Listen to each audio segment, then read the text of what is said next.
महिलांसाठी काहीतरी नवीन करायचं. हेच बघा ना, माझ्यासाठी पण राजकारण एक नवीनच गोष्ट होती, पण त्यांनी मला एक सपोर्ट केला आणि प्रोत्साहन केलं की नाही शकते आणि जा बाहेर पड, तेव्हा लोकांमध्ये जाशील तेव्हाच तुला काहीतरी बघायला भेटेल, शिकायला भेटेल, अडचणीतनं मात करू शकाल.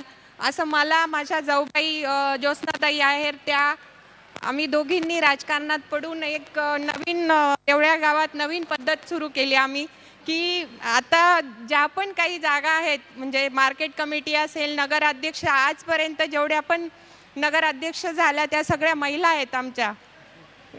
नानांच्या माध्यमातून वेळोवेळी महिलांचा सन्मान केला गेला. नानांबद्दल अशी कोणती गोष्ट तुम्हाला वाटते की त्यांचा काय आदर्श घ्यावा? मार्गदर्शन तर सगळ्याच क्षेत्रात आहे. शेती असेल, कुठल्याही गोष्टीत बघा तुम्ही आपल्या